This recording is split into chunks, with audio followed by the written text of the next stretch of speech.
கர்த்தருடைய பரிசுத்த நாமத்திற்கு மகிமை உண்டாவதாக.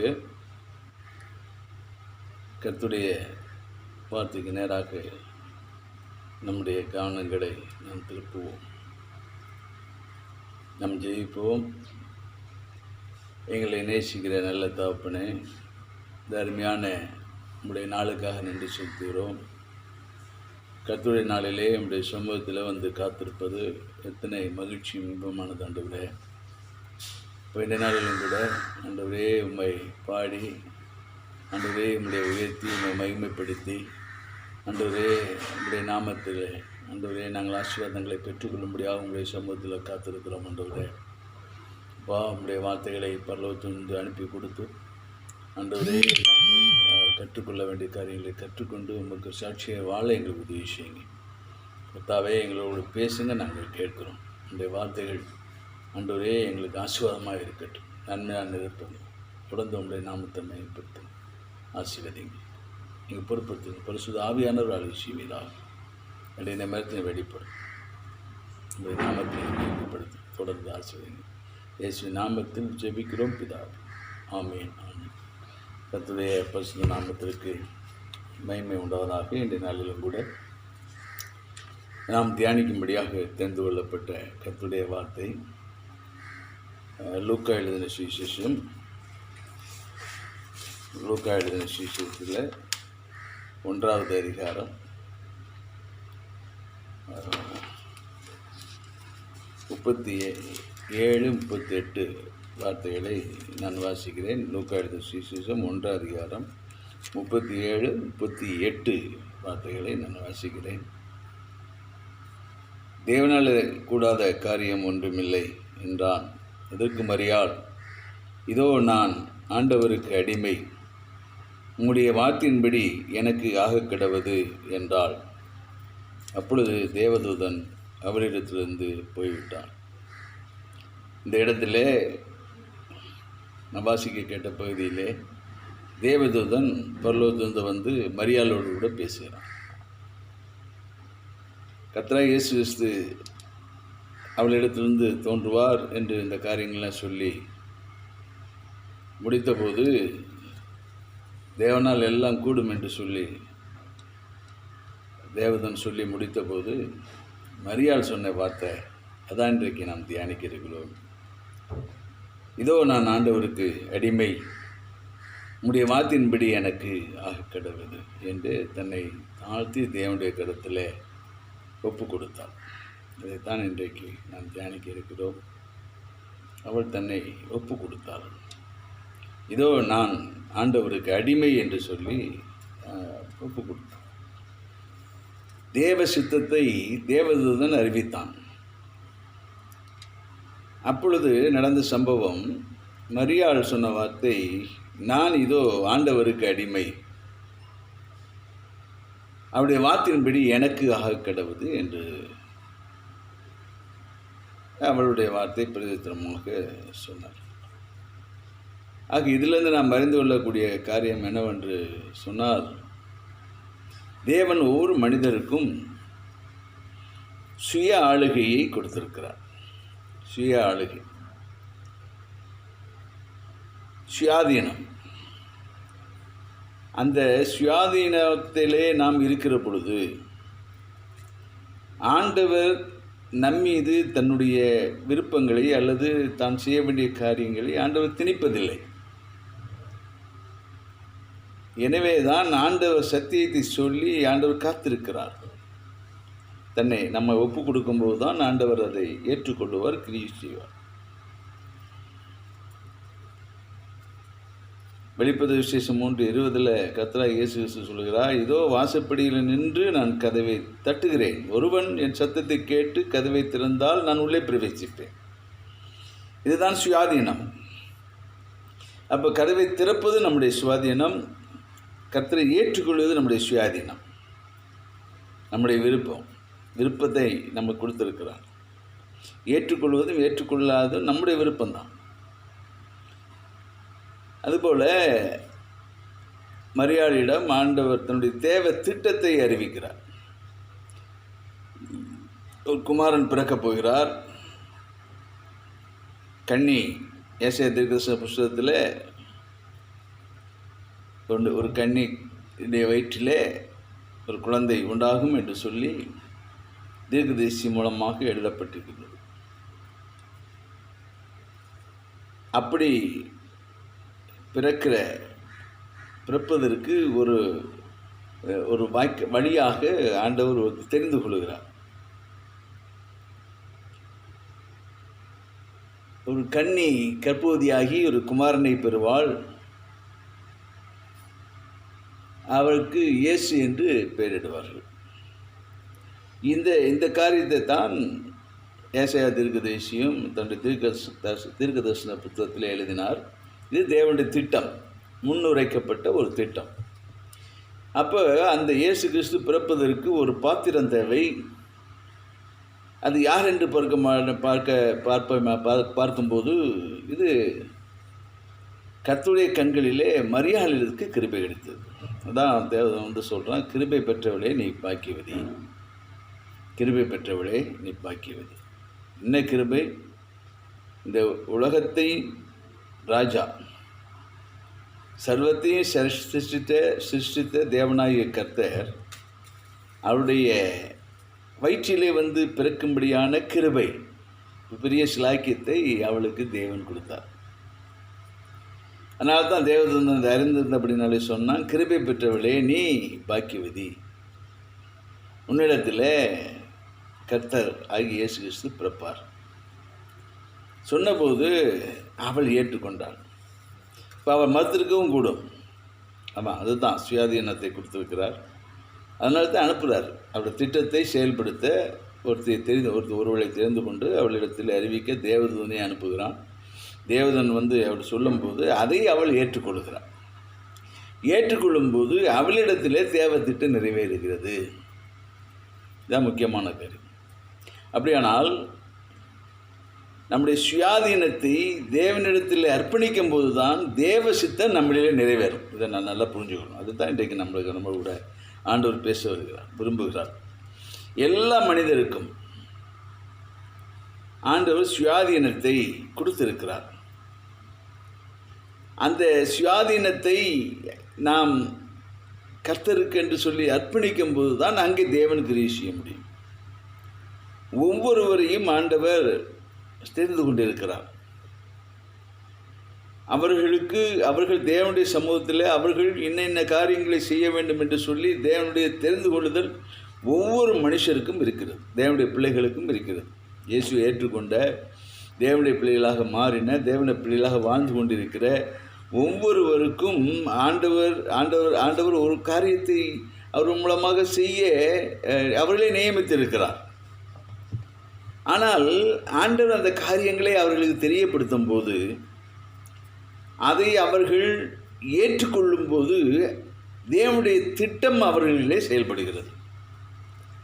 ஆனால் அவர்கள் அதை ஏற்றுக்கொள்ளாத போது அந்த திட்டத்தை அவர்களிடத்தில் தேவன் செய்யாதபடிக்கு மனமாறுகிறார். வழங்கிக் கொள்ளணும். அதனால வேதம் சொல்கிறது, ஒருவனும் உன் கிரீடத்தை எடுத்துக்கொள்ளாதபடிக்கு நீ எச்சரிக்கையாயிரு. ஒருவனும் உன்னுடைய கிரீடத்தை எடுத்துக்கொள்ள. அப்போ உனக்காக ஒரு ஆசீர்வாதத்தை வைத்திருக்கிறார், ஒரு கிரீடத்தை ஆண்டவர் வைத்திருக்கிறார். அதை பெற்றுக்கொள்வதற்கு நீ தேவனுடைய திட்டத்தை, தேவனுடைய சித்தத்தை நிறைவேற்ற வேண்டும். அந்த திட்டத்தை, தேவனுடைய திட்டத்தை, அவருடைய சித்தத்தை நிறைவேற்றும்படி உன்னிடத்தில் கொடுக்கும்போது அதனை ஏற்றுக்கொள்வேயானால் அதனால் வரக்கூடிய நன்மையை பெற்றுக்கொள்ளும்படியான ஒரு கிரீடத்தை ஆண்டவர் உனக்கு வைத்து கொடுத்திருக்கிறார். நீ ஏற்றுக்கொள்ளாத போது அதை வேறு ஒருவனுக்கு கொடுக்கும்படியாக ஆண்டவர் மனமாக இருக்கிறார். அதான் நம்ம எச்சரிக்கையாக இருக்கும். அப்போ ஒவ்வொருவருக்கும் தேவனை ஏற்றுக்கொண்ட தேவனுடைய பிள்ளைகள் ஒவ்வொருவருக்கும் ஆண்டவர் சில காரியங்களை தன்னுடைய திட்டத்தை நிறைவேற்றும்படி அவர்களிலே ஒரு தெரிந்து கொள்ளுதலை அவர்களிலே வைத்திருக்கிறார். அதை நம்ம இன்றைக்கு புரிந்து கொள்ள வேண்டும். ஒருவேளை அவர் சொல்லக்கூடிய தேவன் சொல்லக்கூடிய சில காரியங்கள் நமக்கு ஏற்றபடி நம்ம மனசுக்கு பிரியமில்லாமல் கூட இருக்கலாம். ஆனால் பிரியம் இருக்கிறதோ இல்லையோ, ஆனால் நாம் அதை செய்யும்போது அதை ஏற்றுக்கொண்டு செய்யும்போது நமக்கான கிரீடத்தை நாம் பெற்றுக்கொள்ள முடியும். ஆனால் ஆண்டவர் தானே நம்மை கரம் பிடித்து இழுக்க மாட்டார். நாம் என்ன செய்யணும்? ஒப்பு கொடுக்கணும். அதுதான் விஷயம். நம்ம நம்மகிட்ட சொல்லுவார், ஒப்பு கொடுக்கணும். இவர் மோசைகிட்ட பேசினார். யாத்திராகமம் 3வது அதிகாரத்திலே மோசேயிடம் வந்து ஆண்டவர் முட்செடியிலிருந்து பேசுகிறார். என்னுடைய ஜனங்களை நீ எகிப்திலிருந்து அழைத்து கொண்டு நீ கானான் தேசத்துக்கு போ என்று சொல்லி ஆண்டவர் அவனோடு பேசுகிறார். தேவனுடைய திட்டத்தை அவனுக்கு அறிவிக்கிறார். ஆனால் எல்லாத்தையும் கேட்டுட்டு அவன் சொல்கிறான், எல்லாவற்றையும் கேட்டுவிட்டு அவன் சொல்லுகிற வார்த்தை, ஆண்டவரே நீ பேசுறதுக்கு முன்பாகிலும் சரி, பேசுனதுக்கு பின்பாகிலும் சரி, எனக்கு அவ்வளோ திறமை கிடையாது, அதனால் வேறு யாரையாவது அனுப்புங்க அப்படின்னு சொல்ல போது ஆண்டவருடைய திட்டம் செயல்பட முடியாத ஒரு சூழ்நிலை அங்கே உருவாயிற்று. அப்போ சொல்கிறாரு, இல்லை உன்னை விட ஆர்வம் நல்லா பேசுவான் உன் சகோதரன் வந்துக்கிட்டு இருக்கான், அவனை அழைச்சிட்டு போ. அப்போது அவன் முழு மனதாய் அல்ல, மோசே அரைமனதாய் அதை ஒப்புக்கொண்டான். அரைமனதாய் ஒப்புக்கொண்டு அவன் அந்த எகிப்து தேசத்துக்கு புறப்பட்டு அவன் போனான். போகும்போது ஆண்டவர் அவன் மீது கோபம் கொண்டு அவனை கொல்ல பார்த்தார் என்று வேதம் சொல்லுகிறது.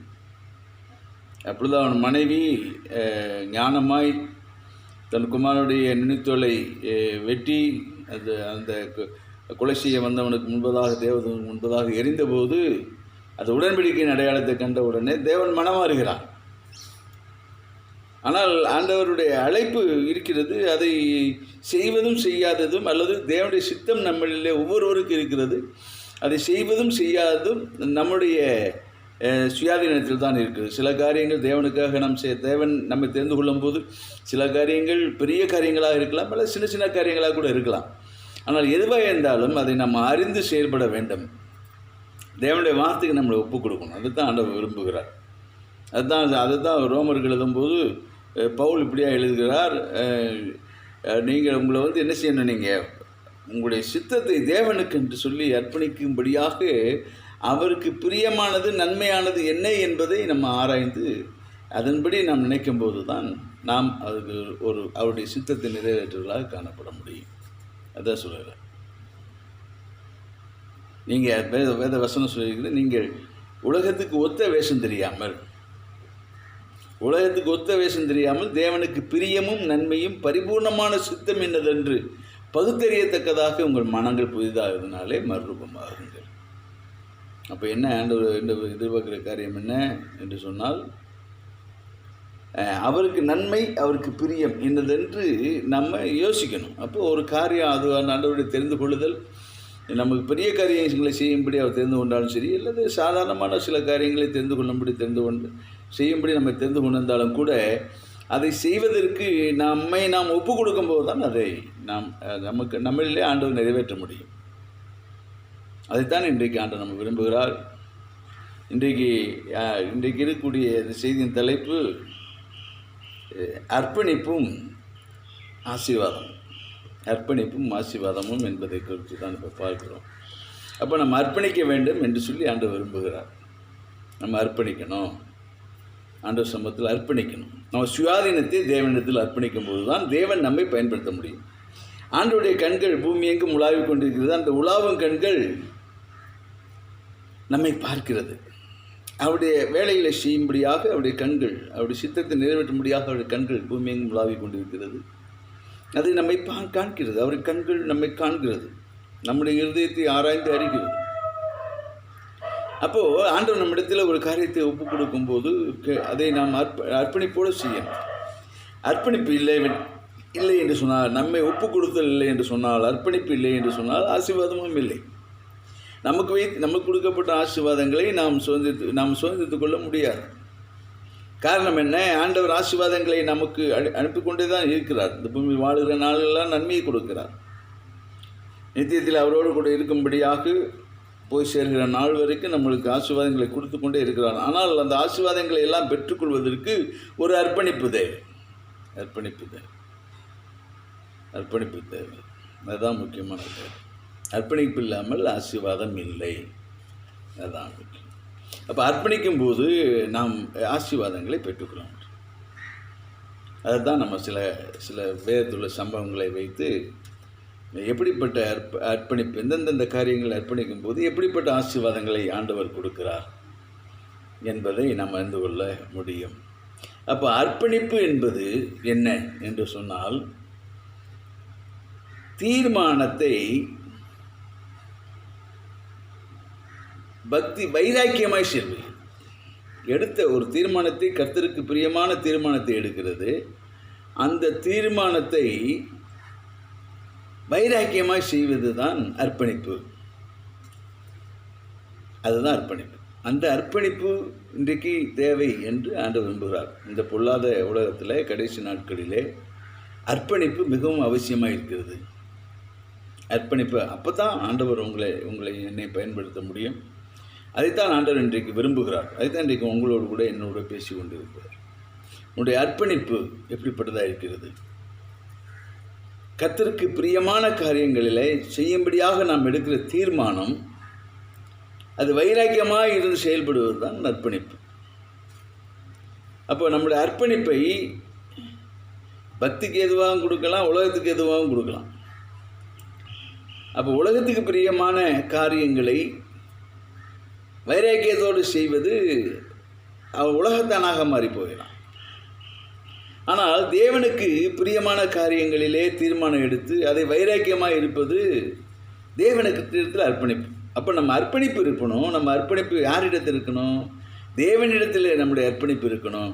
உலகத்தில் இடத்துல நம்முடைய அர்ப்பணிப்பு இருக்கக்கூடாது. அதான் முக்கியம். அப்போது அர்ப்பணிப்பு என்பது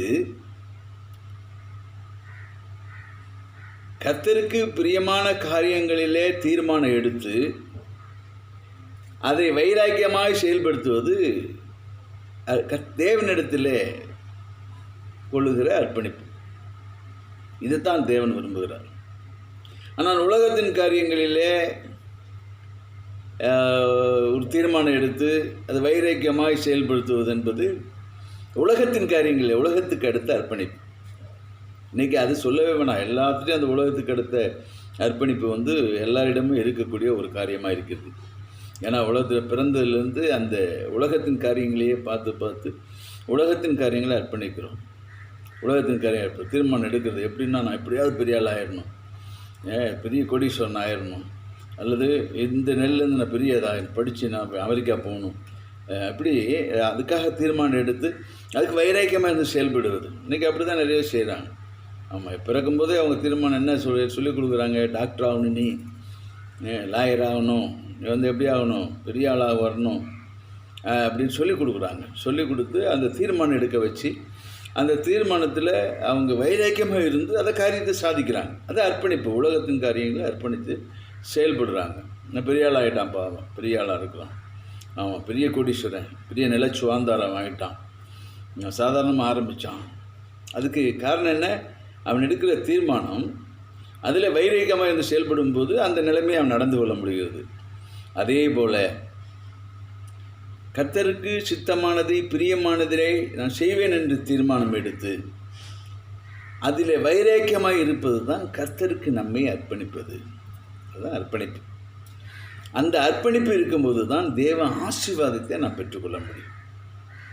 ஆமாம், வேண்டிக் கொள்வதற்கு நினைப்பதற்கு மேலான ஆசீர்வாதங்களை கொடுக்குறார் அல்லவா? அப்படிப்பட்ட ஆசீர்வாதங்களை நாம் பெற்றுக்கொள்ள முடியும். அதுக்காக சில உதாரணங்களை பார்த்து நாம் எப்படி அந்த தீர்மானங்கள் எடுத்து தேவனுடைய ஆசீர்வாதத்தை பெற்றுக்கொள்ளலாம் என்பதை நாம் அறிந்து கொள்ள முடியும். இன்றைக்கு ஆண்டு விரும்புகிற காரியத்தை தான் உங்கள் அர்ப்பணிப்பு இருக்குதா? நீங்கள் அர்ப்பணிக்க வேண்டும். உங்களை கொண்டு நான் பெரிய காரியங்களை செய்ய விரும்புகிறேன். அதுதான் ஆண்டவர் இன்றைக்கி உங்களுக்கு எனக்கும் சொல்கிறார். உங்களை கொண்டு நான் பெரிய காரியங்களை செய்ய விரும்புகிறேன்.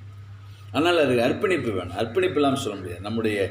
நம்முடைய சுயாதீனத்தை தேவனுக்கு என்று அர்ப்பணிக்கும் போது தான் அங்கே ஆண்டவர் நம்மை கொண்டு ஏதாவது செய்ய முடியும். அதான் விரும்புகிறார்.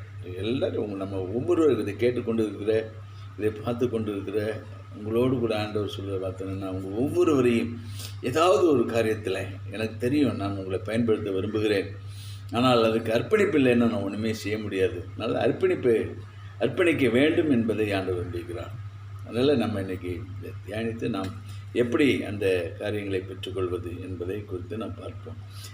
முதலாவது எடுத்து வாசிப்போம். தானியேலின் புஸ்தகத்திலிருந்து தானியேல் 1வது அதிகாரம், தானியேல் 1:8 நாம் வாசிப்போம். தானியேல் எழுதின தானியேலின் புஸ்தகம் 1வது அதிகாரம் 8வது வார்த்தை நான் வாசிக்கிறேன். தானியேல் ராஜாவின் போஜனத்தினாலும் அவர் பானம் பண்ணும் திராட்சை ரசத்தினாலும் தன்னை தீட்டுப்படுத்தலாகாதென்று தன் இருதயத்திலே தீர்மானம் பண்ணி கொண்டு தன்னை தீட்டுப்படுத்தாதபடி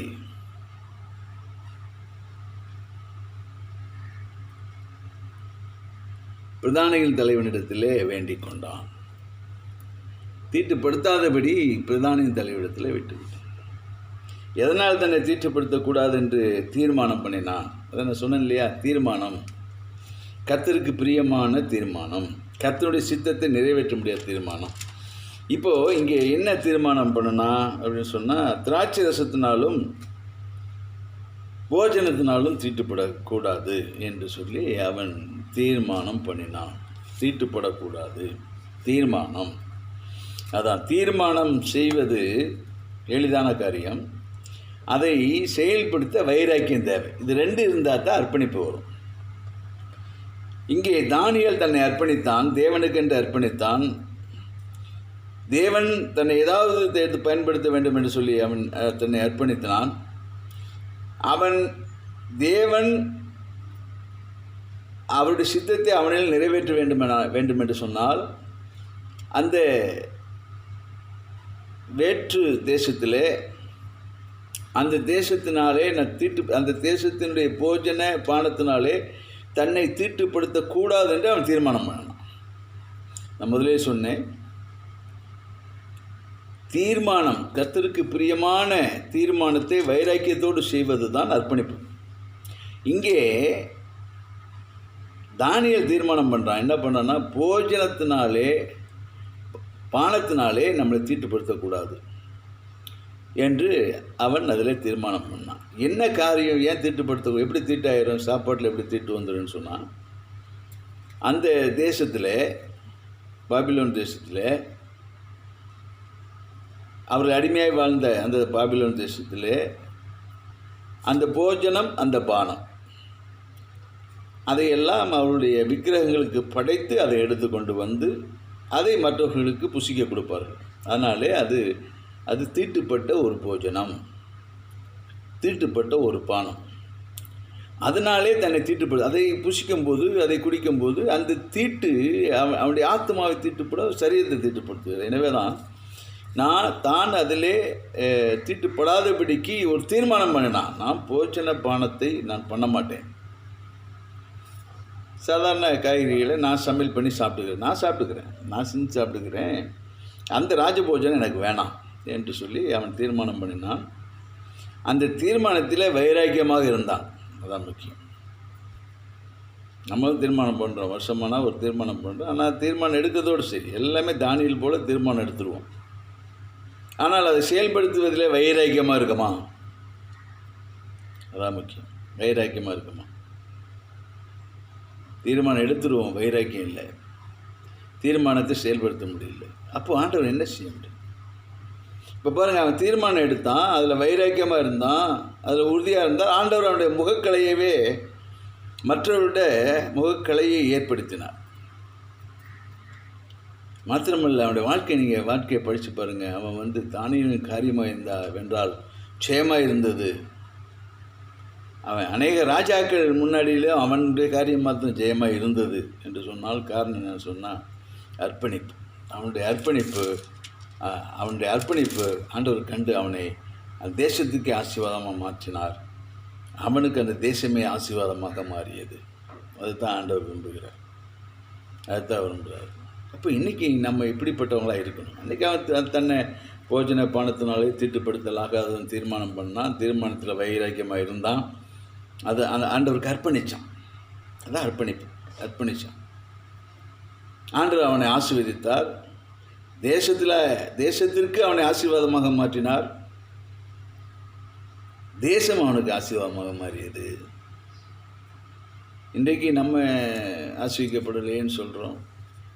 ஆசீர்வாதம்னா என்ன? ஆவிக்குரிய ஆசீர்வாதங்கள், உலக பிரகாரமான ஆசீர்வாதம். 2 ஆசீர்வாதம் இருக்குது. ஆண்டவராக இயேசு கிறிஸ்து சொல்கிறார், முதலாவது தேவனுடைய ராஜ்யத்தை அவருடைய நீதியும் தேடுங்கள், அப்பொழுது இவைகளாம் அவங்களுக்கு கூட கொடுக்கப்படும். அதனால் ஆசீர்வாதம் ஆண்டவர் 2 ஆசீர்வாதம் கொடுப்பார். தேவனை தேடும்போது ஆண்டவர் நிச்சயமாக ஆசீர்வாதத்தை கொடுப்பார். அதுபோல் நாம் இன்றைக்கி அநேக ஆசீர்வாதங்களை எதிர்பார்க்கிறோம், பெற்றுக்கொண்டு இருக்கிறோம், எதிர்பார்த்து கொண்டு இருக்கிறோம். ஆனால் எந்த விதமான ஆசீர்வாதங்களை பெற்றுக்கொள்ள வேண்டுமானாலும் அதுக்கு தேவனுடைய ஆசீர்வாதம் பெற்றுக்கொள்வதற்கு அர்ப்பணிப்பு தேவை. அர்ப்பணிப்பு இல்லாமல் ஆசீர்வாதம் இல்லை. அதுதான் முக்கியமான காரியம். அர்ப்பணிப்பு இல்லை என்றால் ஆசீர்வாதம் இல்லை. பொதுவான ஆசீர்வாதங்கள் உண்டு, நீங்கள் அதை விளங்கிக்கணும். பொதுவான ஆசீர்வாதங்கள் உண்டு. எப்படி பொதுவான ஆசீர்வாதங்கள்? நோவாவுடைய ஜலப்பிரளயத்தில் முடிந்த பின்பு நோவாவும் அவருடைய குமாரரும் அவருடைய மருமக்கள் அவருடைய மனைவி 8 பேரும் வெளியே வந்தபோது அவன் பழி செலுத்தின போது, தேவனுக்கென்று பழி செலுத்தின போது ஆண்டவர் அவனை ஆசீர்வதித்தார். அந்த ஆசீர்வாதம் அவனும் அவனுடைய பிள்ளைகளுக்கும் உரியது. நோவாவுடைய சந்ததியார் எல்லாருக்கும் உரியது. இன்றைக்கும் நோவாவுடைய சந்ததியாராக தான் நாம் வாழ்ந்து கொண்டு இருக்கிறோம். அதில் ஒரு கூட்டம் தேவனுடைய ஜனமாக இருக்கிறது, இன்னொரு கூட்டம் நோவாவின் சந்ததியாக பூமியில் உலகத்தை சார்ந்து வாழ்ந்து கொண்டு இருக்கிறது. அப்போது நோவாவின் ஆசீர்வாதம் எல்லாருக்கும் உண்டு. என்ன அது ஆசீர்வாதம்? நோவா பிழையை விட்டு வெளியே வந்து குடும்பத்தோடு வெளியே வந்த உடனே அவன் பலி செலுத்தினான். சுத்தமான மிருகங்களும் பறவைகளும் சிலவற்றை எடுத்து பலி செலுத்தினான். அதை சுகந்த வாசனையாக தேவன் முகந்து ஒரு ஆசீர்வாதத்தை கொடுத்தார். என்ன ஆசீர்வாதம்? விதைப்பும் மறுப்பும் சீதளமும் உஷ்ணமும் மாரிக்காலமும் கோடைக்காலமும் நீங்குவதில்லை என்று தன் இதயத்திலே சொல்லி ஆசீர்வதித்தார். அப்போ அந்த ஆசீர்வாதம் பொதுவான ஆசீர்வாதம் எல்லாருக்கும் உண்டு. ஆனால் விசேஷித்த ஆசீர்வாதங்கள் அது தேவனுடைய பிள்ளைகளுக்கு உண்டு. அதான் முக்கியம். புசிப்பு குடிப்பு ஒரு பொதுவான ஆசீர்வாதம் தான். விதைப்பு அறுப்பு பொதுவான ஆசீர்வாதம். சீதளமும் உஷ்ணமும் பொதுவான ஆசீர்வாதம். மாரிக்காலமும் கோடைக்காலமும் பொதுவான ஆசீர்வாதம். ஆனால் விசேஷித்த ஆசீர்வாதங்களை தன்னுடைய பிள்ளைகளுக்கு அவை ஒவ்வொருவருக்கும் ஆண்டவர் வைத்திருக்கிறார். அதை யாரெல்லாம் அர்ப்பணிக்கிறார்களோ, தேவ சித்தத்திற்கு அர்ப்பணிக்கிறார்களோ, அதை விளக்கமாக சொல்ல வேண்டுமானால், யாரெல்லாம் தேவனுக்கென்று அவருடைய சித்தத்தை செய்யும்படி தீர்மானம் எடுத்து அதில் வைராக்கியமாக இருக்கிறார்களோ அவர்கள் தான் அர்ப்பணித்தவர்கள். அந்த அர்ப்பணித்தவர்கள் ஒவ்வொருவருக்கும் ஆண்டவர் தன்னுடைய சுயாதீனத்திலிருந்து ஆசீர்வாதத்தை அனுப்புகிறார். அதுதான் வேதம் சொல்கிறது. யாக்கோபு 1:17 நன்மையான எந்த ஈவும் பூர்ணமான எந்த வரமும் பரத்திலிருந்து உண்டாகி ஜோதியின் பிதாவிடத்திலிருந்து இறங்கி வருகிறது. அவரிடத்தில் யாதொரு மாறுதலும் வேற்றுமை நெல்லும் இல்லை. அதுதான் முக்கியம். அப்போ அதுபோல் எல்லா தேவ பிள்ளைகளுக்கும் விசேஷித்த ஆசீர்வாதங்கள் உண்டு. ஆனால் அதுக்கு ஒரே அடிப்படைக்கு அர்ப்பணிப்பு தான் தேவை. அதைத்தான் ஆண்டவர் இன்றைக்கு நம்மளை சொல்ல விரும்புகிறேன். தானியேல் தன்னை அர்ப்பணித்தான், தீர்மானம் எடுத்தான். அர்ப்பணிப்பது என்பது என்ன? தீர்மானத்தை வைராக்கியமாய் செய்வதுதான் அர்ப்பணிப்பு. அவன் தீர்மானம் எடுத்தான். போஜன பானத்தினாலே தன்னை தீட்டுப்படுத்தலாகாது என்று தீர்மானம் பண்ணினார். அதை வைராக்கியமாக அதிலே இருந்தான். ஆண்டவர் அவனை உயர்த்தினார். தேசம் அவனுக்கு ஆசீர்வாதமாக இருந்தது. தேசத்திற்கே அவன் ஆசீர்வாதமாக மாற்றப்பட்டான். அதுதான் தேவன் கொடுக்குற ஆசீர்வாதம். அப்போ இன்றைக்கி நம்ம அப்படிப்பட்ட ஏதாவது ஆசீர்வாதங்களை பெற்றுக்கொள்ள வேண்டுமானால், தேவனுடைய பரத்திலிருந்து வரக்கூடிய ஆசீர்வாதங்களை பெற்றுக்கொள்ள வேண்டுமானால் நாம் என்ன செய்யணும் என்று அதை சொல்லிக் கொடுக்குறார். அர்ப்பணிக்கிறதுக்கு நம்ம அர்ப்பணிப்பதற்கு நாம் என்ன செய்ய வேண்டும் என்பதை கூட ஆண்டவர் நம்மளுக்கு சொல்லிக் கொடுக்குறார். எடுத்து வாசியுங்கள். 2 கொரிந்தியர் 6வது அதிகாரம்.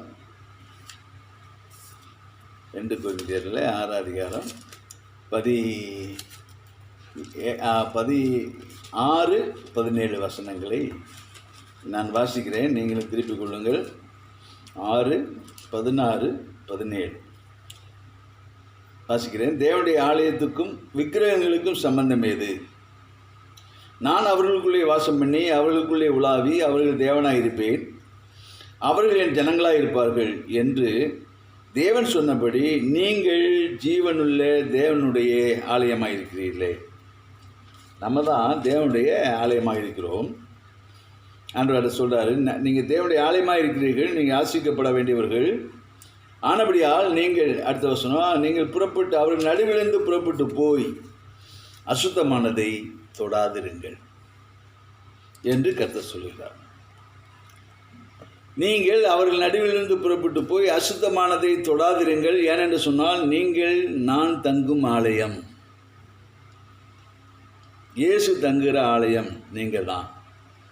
நீங்கள் நானும் இயேசு தங்குகிற ஆலயமாக இருக்கிறபடினாலே நீங்கள் இந்த உலகத்தில் தான் வாழ்கிறீங்க, ஆனாலும் நீங்கள் புறப்பட்டு போய் அவர்கள் நடுவிலிருந்து புறப்பட்டு போய் அசுத்தமானதை தொடாதிருங்கள். நீங்கள் உலகத்தில் தான் வாழ்கிறீங்க, ஆனால் அசுத்தமானதை தொடாதிருங்கள், ஏனென்றால் நீங்கள் நான் வாழுகிற ஆலயம் என்று தேவன் சொல்கிறார். நீங்கள் ஒரு காரியத்தை நல்லா விளங்கிக்கணும். ஆண்டவர் எப்படி நமக்குள்ளே வாசம் பண்ண? வார்த்தையான தேவன் அவர். வார்த்தையாய் நமக்குள்ளே வாசம் பண்ணுகிறார், வாழுகிறார். வார்த்தை வாழுகிறது. வார்த்தை தான் கர்த்தராகிய இயேசு கிறிஸ்து. அவர் வாழ்கிறார். ஆதியிலே வார்த்தை இருந்தது, அந்த வார்த்தை தேவனிடத்தில் இருந்தது, அந்த வார்த்தை தேவனாக இருந்தது, அந்த வார்த்தை தான் உங்களிலே வாசமாக இருக்கிறது. எனவே கர்த்தர் தங்கும் ஆலயம், தேவ வசனம் உங்களிலே தங்கி இருக்கிறது. ஆகையால் தேவனே தங்குகிற ஆலயமாக நீங்கள் இருக்கிறீர்கள். ஆகையால் நீங்கள் ஆனபடியால் நீங்கள் புறப்பட்டு போய் அவர் நடுவிலிருந்து புறப்பட்டு போய் அசுத்தமானதை தொடாதிருங்கள். ரொம்ப முக்கியமான காரியம். அசுத்தமானதை தொடாது. அவர்களை விட்டு பிரிஞ்சு போய் அவர்களுக்கும் நமக்கும் வித்தியாசம் இருக்கணும், அர்ப்பணிப்பு இருக்கணும், தீர்மானம் எடுக்கணும், அதை வைராக்கியமாக செயல்படணும். அதுதான் அர்ப்பணிப்பு. ஆனால் நீங்கள் உலகத்துக்கு நமக்கு என்ன வித்தியாசம் இருக்குது சொல்லுங்கள்? உடையில் வித்தியாசம் இருக்கா? மனசில் வித்தியாசம் இருக்கா? அவர் நடுவிலிருந்து புறப்பட்டு பிரிந்து அசுத்தமானதை தொடாதே, அசுத்தமானதை தொடாதே. ஆண்டவர் அன்றைக்கு சீனாய் மலையிலே ஜனங்கள், இஸ்ரவேல் ஜனங்களாம் கூப்பிட்டு அழைத்து மோசே மூலமாக அவர்கள் எப்படி வாழ வேண்டும், எதை செய்யணும், எதை செய்யக்கூடாது, எதை செஞ்சால் ஆசீர்வாதம், எதை செய்தால் சாபம் என்று சொல்லி எல்லாவற்றையும் ஆண்டவர் சொல்லி அதை ப்ராக்டிக்கலாக டெமோ செய்து காமிச்சார்.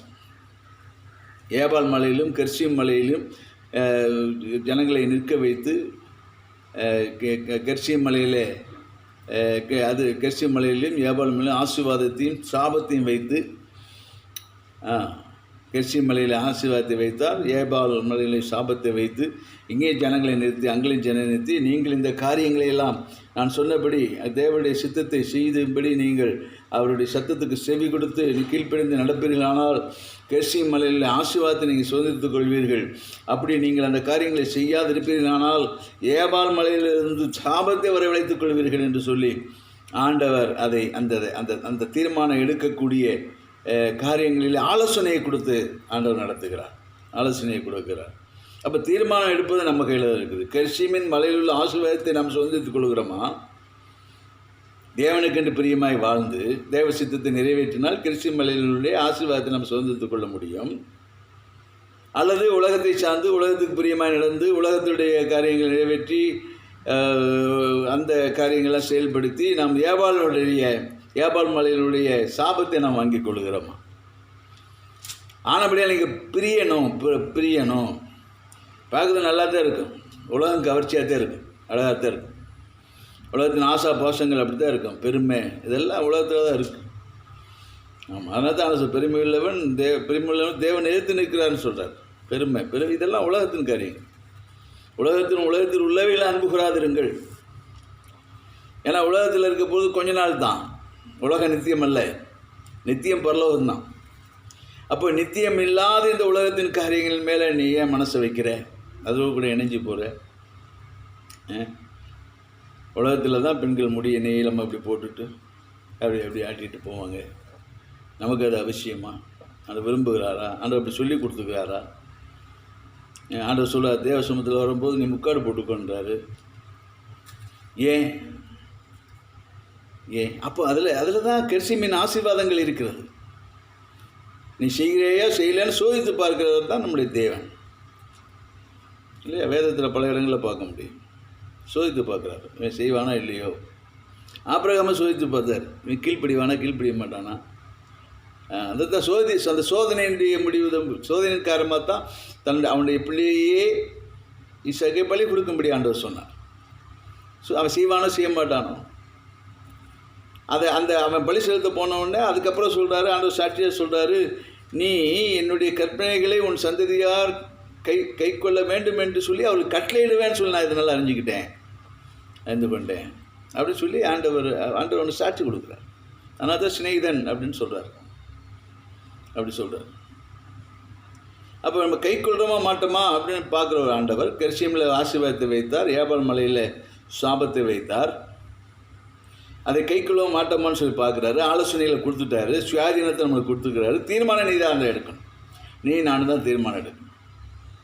உலகம் இழுக்கத்தான், அது என்ன இருக்குது இல்லை, அது அழிந்து போகிறது தான், அழிந்து போகக்கூடிய காரியங்கள் தான் உலகத்தின் காரியங்கள். ஆனால் நித்தியத்துக்குரிய காரியங்களை நீ பார்க்கணுன்னா உலகத்தின் காரியங்களில் நாம் பற்றுக்கொள்ளாமல் அதில் தீர்மானம் எடுத்து அதை விட்டு விலகி இருக்கணும். அதுதான் ஆண்டவர் விரும்புகிறார். விலகணும். விலகிறோமா? விலகிருக்கோமா? அந்த உடையை போடுறதில்லை, லெகின்ஸ் அப்படின்னு போடுறாங்க. அதெல்லாம் தேவ பிள்ளைகளுக்கு அவசியம் இல்லை, அவசியம் இல்லாத ஒன்று, அவசியம் இல்லாத ஒன்று. ரொம்ப முடியை பருத்தி போட்டு நீளமாக இப்படி போட்டு முக்காடு போடாமல் அப்படியே முடியை பருத்திட்டு போய் செய்தி கொடுக்குறது, ஆண்டவர் சமூகத்தில் ஆராதனை நடத்துறது, பாட்டு பாடுறது, இதெல்லாம் கற்றுக்கு பிரியமில்லாது. அப்புறம் அர்ப்பணிப்பு இல்லையே. நீ தேவனுக்கு உலகத்துக்கு ஒன்று அர்ப்பணிச்சு நீ பாட்டு பாடுறதில் என்ன ஆசீர்வாதம் இருக்க முடியும்? நீ எப்படி உலகத்துக்கு ஆசீர்வாதமாக மாறுவ? உனக்கு ஆசீர்வாதத்தை எப்படி தேவன் கொடுப்ப? நீ ஒரு ஆசீர்வாதமாக இருக்கிறாய் என்று சொன்னால் உனக்கு மாத்திரமல்ல, உலகத்துக்கு நீ ஆசீர்வாதமாக மாறணும். உலகம் உன்னை ஒரு அடையாளமாக கொள்ள வேண்டும். ஆனால் அப்படி இருக்கும்போது ஆண்டவர் எப்படி பிரியமாக இருப்பார்? அப்போ நீ எதை வெளிப்படுத்துகிறாய்? உன் ஆராதனையிலே நீ எதை வெளிப்படுத்துகிறாய்? கர்த்தர் அவர் வானத்தையும் பூமியையும் படைத்த சர்வ வல்லமையுள்ள தேவனாய கர்த்தருக்கு முன்பதாக நீ நிற்கிறையே.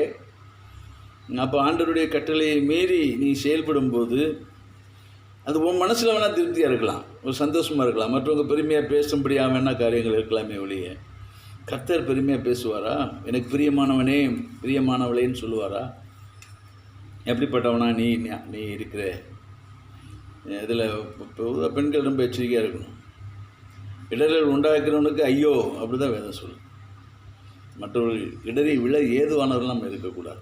பிரியணும், உலகத்தை விட்டு பிரியணும், பிரிஞ்சு வாழக்கூடிய வாழ்க்கை வாழணும், தகுதியான வஸ்திரம் உடுத்தணும்.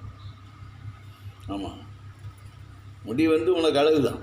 அந்த சொல்ல பெண்களுக்கு முடி நீளமாய் வளர்ப்பது ஒரு அழகு தான். ஆனால் அதை முக்காடிட்டு கொள்ளும். தேவ சமூகத்தில் வரும்போது முக்காடிட்டு கொள்ளும். மற்றவங்க இடர்கள் உண்டாகும்படி நம்ம நினைச்சக்கூடாது, ட்ரெஸ் பண்ணக்கூடாது. உடம்பை அதிகமாக டைட்டாக போடக்கூடிய அந்த உடைகள்லாம் நம்ம அவாய்ட் பண்ணணும், போடக்கூடாது. தேவசம் பரிசுத்த அலங்காரத்துடனே கர்த்தரை தொழுது கொள்ளுங்கள். ஆவியிலையும் பரிசுத்தம் இருக்கணும், பரிசுத்த அலங்காரம் ஆவியில் இருக்கணும், சரீரத்திலே இருக்கணும். பரிசுத்த அலங்காரத்துக்கு கர்த்தரை தொழுது கொள்ளும். அப்போ தான் ஆண்டவர்களை பயன்படுத்த முடியும். அப்போ நீங்கள் தெரிஞ்சுக்கோங்க, அப்போ நாங்கள் பயன்படுத்த போடுறோமே அது தேவன் பயன்படுத்துகிற பயன்பாடு இல்லை. நல்லா புரிஞ்சுக்கோங்க. அது பிசாசு பயன்படுத்துறது. அதாவது தேவனுக்கு ஊழியம் செய்கிறோன்னு சொல்லி அநேகர் நினச்சிட்டு பிசாசுக்கு ஊழியம் செஞ்சிட்ருப்பாங்க, அவங்களுக்கு தெரியாது. ஏன்னா தேவனுடைய ஊழியம் செய்கிறவங்க தேவனுடைய வார்த்தையின்படி நடப்பாங்க. முக்காடு போட்டுக்கொள்வாங்க, தகுதியான வஸ்திரங்களை போட்டுக்கொள்வாங்க. புறம்பான அலங்கரிப்பு வேணாங்கிறது வேதம். தகுதியான வஸ்திரம், தகுதியான அலங்கரிப்பு இருக்கும். உலகத்தோடு ஒன்றா போயிடக்கூடாது, உலகத்தோடு ஒன்றா போகக்கூடாது. அவங்களுக்கும் உலகத்துக்கும் நமக்கு பிரிவு உண்டு. உலகத்தை விட்டு, உலகத்தின் காரியங்களை விட்டு நாம் பிரிந்து இருக்கணும். அப்போ உலகத்தின் காரியங்களை பிடித்து கொண்டு இருக்கவன் இயேசுவை ஏற்றுக்கொண்டு நம்ம கூட சேரும்போது நமக்கு ஏற்ற மாதிரி இருப்பான். அப்புறம் அங்கேயும் இங்கேயும் வித்தியாசம் இல்லைன்னா அவன் எப்படி இங்கே இருப்பான்? அங்கேயே திருப்பி போயிட மாட்டான். ரொம்ப எச்சரிக்கையாக இருக்கணும். ஆண்டவர் விரும்புகிறார். ஆகையால் நான் உங்களுக்குள்ளே வாசம் பண்ணுறேன், உங்களுக்குள்ளே வாசம் பண்ணணும்னு சொன்னால் பண்ணணும்னு நீங்கள் விரும்பினீங்கன்னு சொன்னால் என்ன செய்யணும்? ஆகையால் நடுவிலிருந்து புறப்பட்டு பிரிந்து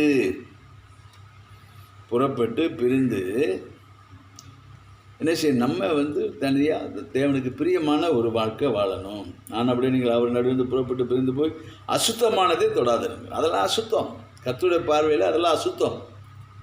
அசுத்தமானதை தொடாதிருங்க. ரொம்ப எச்சரிக்கையாக இருக்கணும், எச்சரிக்கையாக இருக்கணும். அசுத்தமாய் காணப்படும் தேவனுடைய பார்வையில் எது அசுத்தமோ அதை நாம் செய்யக்கூடாது. நம்ம என்ன செய்யணும்? அர்ப்பணிப்போடு கூட இருக்கணும். எப்படியே வாழலாம்? பவுல் சொல்கிறார், எல்லாவற்றையும் அனுபவிக்க எனக்கு அதிகாரம் உண்டு, உரிமை உண்டு. ஆனால் எல்லாம் தகுதியாக இராது. அப்போ ஆண்டவர் சொல்லிட்டாரு, எல்லாவற்றையும் ஆண்டு கொள்ளுங்கள். ஆமாம், ஆனால் எல்லாம் தகுதியாக இருக்குது. எது தகுதி? கர்த்தருக்கு எது பிரியம்? அதைத்தான் நம்ம என்ன செய்யணும்? நம்ம பயன்படுத்தணும். அதுதான் ஆண்டவர் விரும்புகிறார். எல்லாத்தையும் நம்ம அனுபவிக்க அதிகாரம் நம்மளுக்கு ஆண்டவர் கொடுத்துருக்காரு. ஆனால் எல்லாம் தகுதியாக, எது தகுதியாக இருக்குதோ அதை தான் அனுபவிக்கணும். பவுல் அதான் சொல்ல, நம்மளும் அதை தான் நம்ம செய்யணும். அதனால் ஆகையால் நீங்கள் புறப்பட்டு பிரிந்து அசுத்தமானதை தொடாதுருங்க. அதில் நம்ம ஒரு தீர்மானம் எடுத்து வைராக்கியமாக இது செயல்படுவேனால் அதை அர்ப்பணிப்பு ஆண்டவர் நம்மை பயன்படுத்துவார். தானியேல் அப்படித்தான் அர்ப்பணித்தான். ஆண்டவர் அந்த தேசத்திற்கே அதிகாரியாக அவனை மாற்றினார். ராஜாக்கள் எல்லாம் அவனிடத்தில் கேட்டு ஆலோசனை பெறும்படிக்கு அவனை மிகவும் உயர்த்தினார். ஆண்டவர் உங்களையும் அப்படி உயர்த்த எண்ணுகிறார், விரும்புகிறார். அதுக்கு தானியேல் போல ஒரு அர்ப்பணிப்பு தேவை. சரியா? ரெண்டாவது யாத்திராகமத்தின் புஸ்தகம் 33வது அதிகாரம். யாத்திராகமம் 33:11 எடுத்து வாசிங்கள். யாத்திராகமம் 33:11 நான் வாசிக்கிறேன். ஒருவன் தன் சிநேகிதனோடு பேசுவது போல கர்த்தர் மோசேயோடு முகமுகமாய் பேசினார். பின்பு அவன் பாளையத்துக்கு திரும்பினான். நூனின் குமாரனாகிய யோசுவா என்னும் அவனுடைய பணிவிடைக்காரனாகிய வாலிபன் ஆசரிப்பு கூடாரத்தை விட்டு பிரியாதிருந்தான். இந்த பகுதியில் நாம் அறிந்து கொள்ளக்கூடியது என்னவென்று சொன்னால், மோசே ஆசரிப்பு கூடாரத்துக்குள்ளே போகிறான். ஆண்டவர் அவனோட பேசுகிறார், முகமுகமாக பேசுகிறார். மோசே கூட போனது யாருன்னா அவனுடைய வேலைக்காரன் யோசுவா. வேலைக்காரன், பணிவிடைக்காரன் வேலை சொல்லுது. அவன் ஆசரிப்பு கூடாரத்துக்கு உள்ளே போக முடியாது, ஆனால் அந்த பிரகாரத்தில் அவன் இருக்க முடியும். பிரகாரத்தில் போய் அவன் நிற்கிறான்.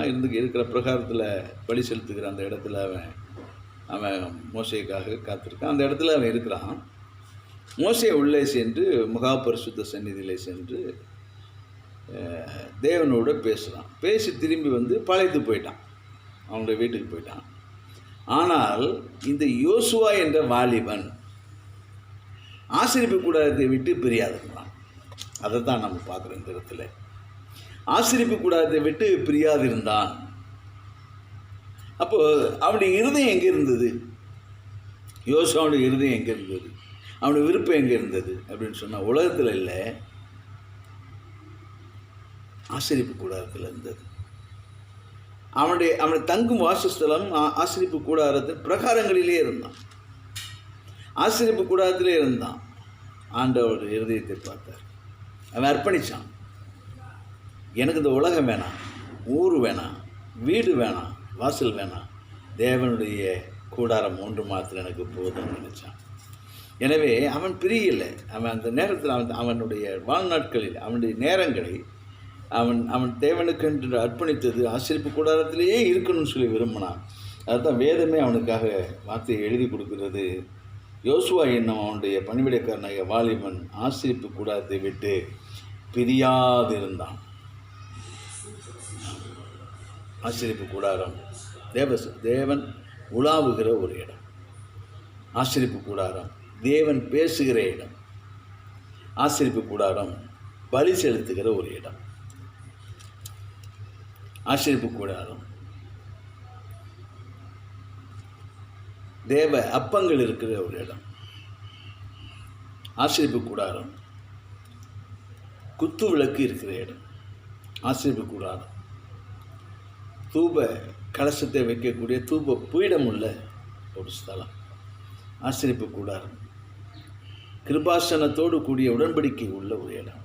அங்கே தேவன் பேசுகிற இடம். அதுதான் ஆசரிப்பு கூடாரம். அதை விட்டு தேவனுடைய அந்த கூடாரத்தை விட்டு பிரியாது. இன்றைக்கு எது ஆசரிப்பு கூடாரம் என்று சொன்னால், சபை கூடி வருதல், தேவனுடைய ஆலயம், சபை கூடி வருதல். அதை நாம் ஒரு நாள் மிஸ் பண்ணக்கூடாது. திருச்சபை, தேவனுடைய ஆலயம். அதை ஒரு நாள் மிஸ் பண்ணக்கூடாது, அதை விட்டு பிரியக்கூடாது. அதில் ஒரு அர்ப்பணிப்பு தேவை. யோசுவாவுக்கு ஒரு அர்ப்பணிப்பு இருந்தது. தீர்மானம் எடுத்தான். என்ன தீர்மானம்? நான் ஆசிரிப்பு கூடாரத்தை விட்டு, எனக்கு ஆசிரிப்பு கூடாரம் போதும், அதில் வைராக்கியமாக இருந்தான். அதுதான் அர்ப்பணிப்பு. வைராக்கியமாக இருந்தான், அர்ப்பணித்தான். ஆண்டவர் பார்த்தார் அவனை.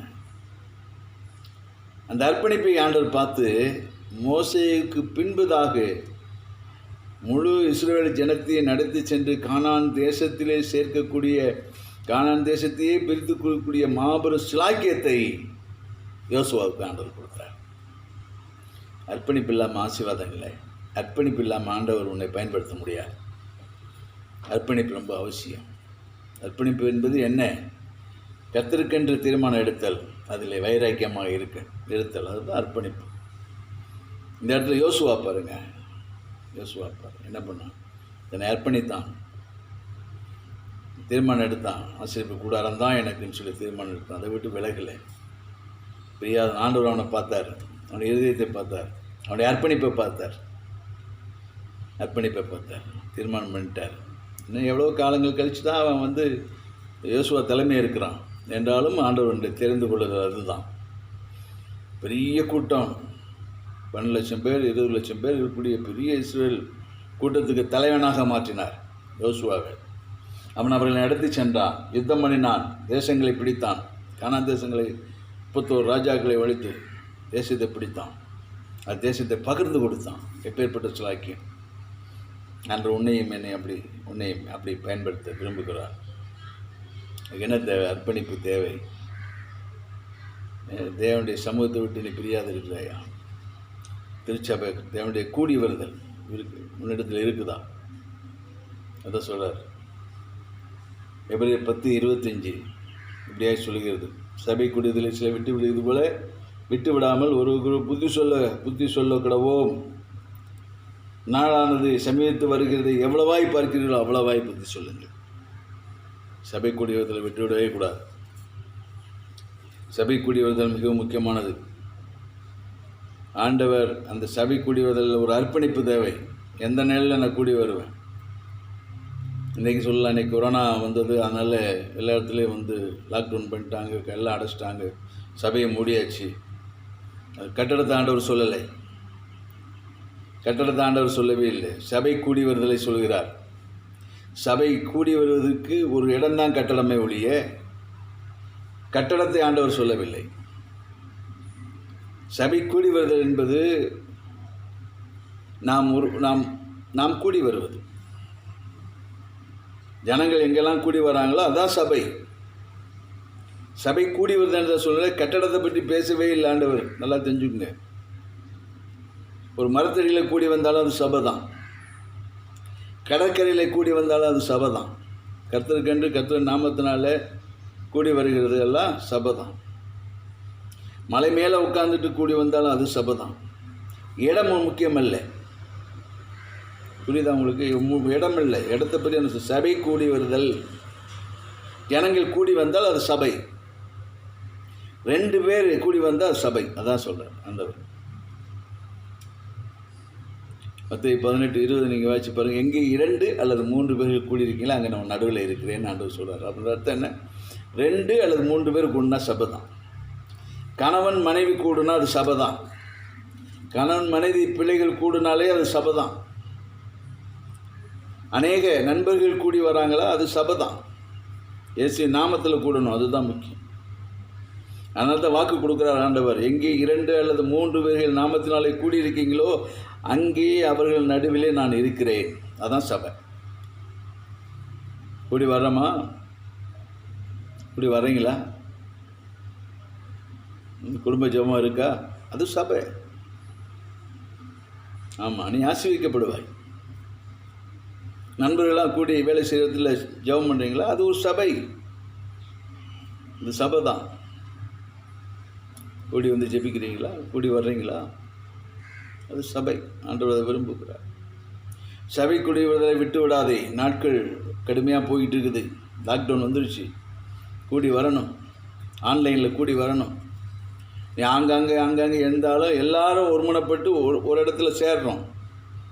அந்த மையப்புள்ளியில் சேர்றோம். எது மையப்புள்ளி? அதுதான் ஆன்லைனில் மையப்புள்ளி. அது வாட்ஸ்அப்பாக இருக்கலாம், அல்லது ஃபேஸ்புக்காக இருக்கலாம், அல்லது யூடியூப்பாக இருக்கலாம், ஏதோ ஒன்று. அதான் மையப்புள்ளி. அங்கே தான் நம்ம கூடுறோம். எல்லாம் ஃபேஸ்புக்கில் கூடுறோம், யூடியூப்பில் கூடுறோம், வாட்ஸ்அப்பில் கூடுறோம். அப்போ சபை கூடி வருதல் அதுதான். அதை விட்டு விடக்கூடாது. எச்சரிக்கையாக இருக்கணும். அதில் தீர்மானம் எடுக்கணும், வைராக்கியமாக இருக்கணும். அதான் அர்ப்பணிப்பு. யோசுவா போல் ஆண்டு இன்றைக்கி விரும்புகிறார். யோசுவா போல் ஒரு அர்ப்பணிப்பு உண்டத்தில் இருக்குதா? தானியேல் போல் ஒரு அர்ப்பணிப்பு இருக்கா? பார்த்தோமே. யோசுவா போல் ஒரு அர்ப்பணிப்பு இருக்கா? இருக்கணுன்றார். இதெல்லாம் முக்கிய தேவை, அவசியம். இல்லை வேணாம், இந்த இது வேண்டியதில்லை, அது இருந்தால் போதும், அப்படி இல்லை. தீட்டுப்படக்கூடாது. உலகத்தோடு இணைந்து வாழ்கிற வாழ்க்கை இருக்கக்கூடாது. உலகத்தின் காரியங்கள் இப்படி நாம் காணப்படக்கூடாது. அர்ப்பணிப்பு, அதில் ஒரு அர்ப்பணிப்பு இருக்கணும். அதே போல் யோசுவா போல், அது தானியேல் அர்ப்பணித்தான், தீட்டுப்படாமல் இருக்க காத்துக்கொள்ளணும்.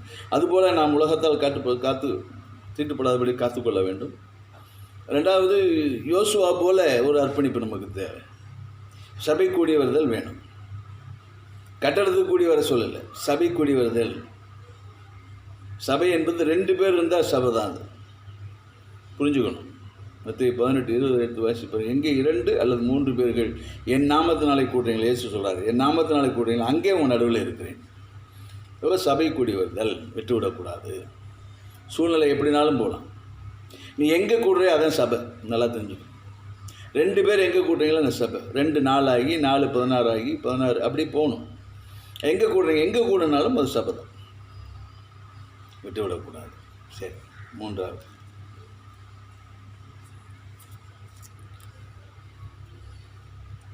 ரோமர் 8 அதிகாரம் 3வது அர்ப்பணிப்பு எதுன்னு பார்க்கலாம். ரோமர் 8 35 முதல் 39 வரை. ரோமர் 8 35 முதல் 39 வரை எடுத்துக்கொள்ளுங்கள், வாசிக்கலாம். உமது நிமித்தம் எந்நேரமும் கொல்லப்படுகிறோம், அடிக்கப்படும் ஆடுகளைப் போல எண்ணப்படுகிறோம் என்று எழுதியிருக்கிறபடி நேரிட்டாலும். பவுல் எழுதுகிறார் இந்த காரியத்தை. அவர் சொல்கிறாரு, அடுத்த வசனம் 36, கிறிஸ்துவின் அன்பை விட்டு நம்மை பிரிப்பவன் யார்? உபத்திரவமோ, வியாகுலமோ, துன்பமோ, பசியோ, நிர்வாணமோ, நாசமோசமோ, பட்டயமோ, இவை எல்லாவற்றிலேயும் நாம் நம்மில் அன்பு கூறுகிறவர்களாலே முற்றிலும் ஜெயம் கொள்ளுகிறவர்களாக இருக்கிறோமே. அப்படி எழுதுகிறாரு. உயர்வானாலும், அதுக்கு முன் வசனத்தில் 38 வசனம், மரணமானாலும் ஜீவனானாலும் தேவ தூதர்களானாலும் அதிகாரங்களானாலும் வல்லமைகளானாலும் நிகழ்காரியங்களானாலும் வருங்காரியங்களானாலும் உயர்வானாலும் தாழ்வானாலும் வேறு எந்த சிருஷ்டியினாலும் நம்முடைய கர்த்தராகிய கிறிஸ்து இயேசுவில் உள்ள தேவனுடைய அன்பை விட்டு நம்மை பிரிக்க மாட்டாதென்று தீர்மானித்திருக்கிறேன். என்ன செய்கிறது? தீர்மானம் எடுக்கலாம். பவுல், அப்போஸ்தலனாகிய பவுல், சவுலாயிருந்து பக்தி வைராக்கியத்தை காண்பித்த, நியாயப்பிரமாணத்தில் பழைய ஏற்பாட்டின் காரியங்களிலே பக்தி வைராக்கியத்தை காண்பித்த பவுலாக மாறினான். அந்த பவுல் ஒரு தீர்மானம் எடுக்கிறான், தீர்மானத்தை எழுதி வைத்திருக்கிறான். நாமும் அப்படிப்பட்ட தீர்மானத்தை எடுத்து அதை செயல்படுத்த வேண்டும் என்று சொல்லி, நம்முடைய வைராக்கியத்தை காண்பிக்க வேண்டும் என்று சொல்லி அவன் எழுதி வைத்திருக்கிறான். ரோமர் 8 அதிகாரத்தில் 35 முதல் 39 வசனங்களில் எழுதி வச்சிருக்கிறார். நிச்சயித்த காரியங்கள், அவர் எடுத்த தீர்மானத்தை சொல்லி, இதுபோல் நீங்களும் இருக்கணும், என்னை போல் ஆகுங்கள், இருக்கணும் அப்படின்னு ஆண்டவர் விரும்புகிறார். என்ன இது அப்படின்னா, உமது நிமித்தம் எந்நேரமும் கொல்லப்படுகிறோம், அடிக்கப்படும் ஆடுகளைப் போல எண்ணப்படுகிறோம் என்று எழுதியிருக்கிறபடி நேரிட்டாலும், நாங்கள் செத்த நிலையில் இருந்தாலும் தான் அர்த்தம். இருந்தாலும் கிறிஸ்துவின் அன்பை விட்டு நம்ம பிரிக்கிறதுக்கு யாராலே முடியாது. எல்லாத்தையும் செத்த நிலையில் இருந்தாலும் கூட துடைத்து போடுகிற கல்லை போல நாம் காணப்பட்டால் கூடாது. இயேசுவை விட்டு நம்மளை யாரும் பிரிக்க முடியாது, பிரியக்கூடாதுன்னு தீர்மானம் பண்ணுறார். உபத்திரம் வந்தாலும், வியாகுலம் வந்தாலும், துன்பம் வந்து எடுத்து நல்லா வாய்ச்சி பாருங்கள், வீட்டில் வாய்ச்சி தியானிங்க. உபத்திரம் எப்படிப்பட்ட உபத்திரம் வந்தாலும், வியாகுலம் வந்தாலும், துன்பம் வந்தாலும், பசி, நிர்வாணம், நாசமோசம், பட்டயமே வந்தாலும் சரி, இயேசுவை விட்டு நான் பிரிய மாட்டேன். இந்த தீர்மானம் இருக்கும். ஒரு சின்ன உபத்திரம் வந்த உடனே ஆண்டவரை விட்டு ஓடி போகக்கூடாது. முறுமுறுப்பு, அதான் முறுமுறுப்பு எப்போ வரும்? சகிக்கக்கூடாது இருந்தால்தான் முறுமுறுப்பு வரும். தேவைகள் நிறைவேறாத போது, வேதனை வரும்போது முறுமுறுப்பு வந்துடும். அன்றைக்கி ஜனங்க என்ன பண்ணாங்க, செங்கடலை கடந்த போது ஒரே சந்தோஷம், குஷி, பாட்டு, ஆராதனை எல்லாம் இருந்தது. ஆனால் அப்புறம் வனாந்தரம், 3 நாள் தண்ணி இல்லை, முறுமுறுத்தார்கள். ஆனால் பவுல் எழுதுகிறாரு, பசி வந்தாலும் சரி, நிர்வாணம் வந்தாலும் சரி, நாசமோசம் வந்தாலும் சரி, பட்டயமே வந்தாலும் சரி, இயேசுவை விட்டு நான் பிரிய மாட்டேன். அவர் அன்பை விட்டு என்னை பிரிக்க யாரால முடியாது. ஆமாம், அர்ப்பணிப்பு. அப்போ தான் பவுல் ஆண்டவர் பயன்படுத்தினார். பவுல் தான் சபைகளுக்கு ஆதாரமாக ஒரு காரியமாக இருக்கும். சபைகள் உருவாவதற்கு ஆதாரம் யாருன்னா பவுல் தான். ஏன் அவனை அப்படி ஆண்டவர் பயன்படுத்தினார் அப்படின்னு சொன்ன காரணம் என்ன? அர்ப்பணிப்பு. தீர்மானம் எடுத்தான், எது வந்தாலும் சரி அவர் நம்ம என்ன பிரிக்க முடியாது. சுவிசேஷத்தை அறிவித்தான், கல்லால் அடிச்சிட்டாங்க, செத்துட்டானவனை எழுத்து கொண்டு போயிட்டு பட்டணத்துக்கு வெளியே தூக்கி போட்டு போயிட்டாங்க. அப்படியே செத்த நெல்லேருந்து முழிச்சு எந்திரிச்சு பார்த்தான், ஐயோ அப்பா, இது என்னடா பயங்கரமான ஊழியமாக இருக்குது, நம்ம அடித்தா கொண்டு போடுறான், நம்ம ஊழியத்தை விட்டு போயிடும்னு சொல்லி ஓடலை. ரத்தம் வடிது தான், வலி தான், உடம்பெல்லாம் வலி தான், எழும்பி போய் திரும்பி பிரசங்கித்தான். அதான் அன்பு, தேவன் மேலே வச்ச அன்பு. உபத்திரமும், கஷ்டம், துன்பம், வேதனை, கௌரவ குறைச்சல் வந்த உடனே ஆண்டவரை விட்டு பிரியக்கூடாது. ஊழியர்களில் கூட சில பேர் ஏற்றத்தாழ்வு நினைக்கிறாங்க. நிறைய விசுவாசிகள் இருந்தால் பெரிய ஊழியக்காரன், கொஞ்சம் விசுவாசி இருந்தால் அவனை மதிக்கிறது இல்லை. அவன் என்ன 4 பேரை வச்சுட்டு ஒரு ஊழியக்கார், பெரிய ஊழியக்கார் சொன்னார், அவன் 10 பேரை வச்சு கொட்டடிச்சிட்டு இருக்காங்க, அவ்வளோதான். அப்படிலாம் இல்லை, ஆண்டவர் பார்வையில் அப்படிலாம் இல்லை, எல்லாம் ஒன்று தான். உனக்கு 10,000 விசுவாசி, 40,000 விசுவாசி கொடுத்துருப்பார், 50,000 விசுவாசி கூட கொடுப்பாரு, ஒரு 10 விசுவாசி கொடுப்பாரு. ஆனால் எல்லாருக்கும் ஒரே ஊழியம், 5 வகை ஊழியம்தான். அதில் நீ ஒருத்தன், அவ்வளோதான். அவன் ஒருத்தன்.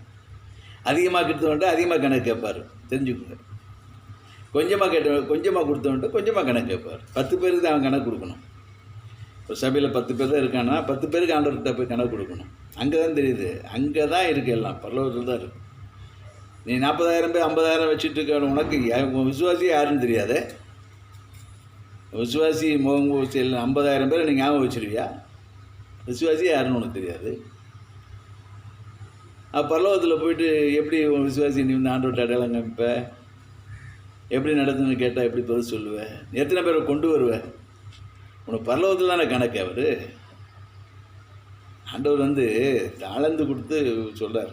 தூரதேசத்துக்கு ஒருத்தன் போகிறான், வேலைக்காரருக்கு தாளந்து கொடுத்துக்கிறான். 2 தாளந்து 5 தாளந்து கொடுத்து போகிறான், 1 தாளந்து கொடுத்து போகிறான். அதை வைத்து அவங்க மீண்டும் தாளந்தை சம்பாதிச்சாங்க, கொண்டு போய் காமிச்சாங்க. அவன் வந்து கேட்கும்போது காமிச்சாங்கல்ல, மீடு அவங்க எவ்வளோ கொடுத்தாங்கன்னு. அது போல தான் அப்போ கணக்கு கொடுக்கணும். ஆத்துமாக்கள் கொடுக்குறது ஆண்டவர் தான். 10 பேர் கொடுத்து அதை 10 20 மற்ற நீ பிரயாசப்படுற. யாருமே எனக்கு ஆத்மா வேணான்னு எந்த ஊழியக்காரன்னு சொல்ல மாட்டான், பிரயாசப்படாமல் இருக்க மாட்டான். அவன் ஊழியத்தை அவசியத்தையும் செய்கிறான். ஆனால் அவனிடத்தில் எந்த ஆடுகள் வரணுமோ ஆடுகள் வரும்.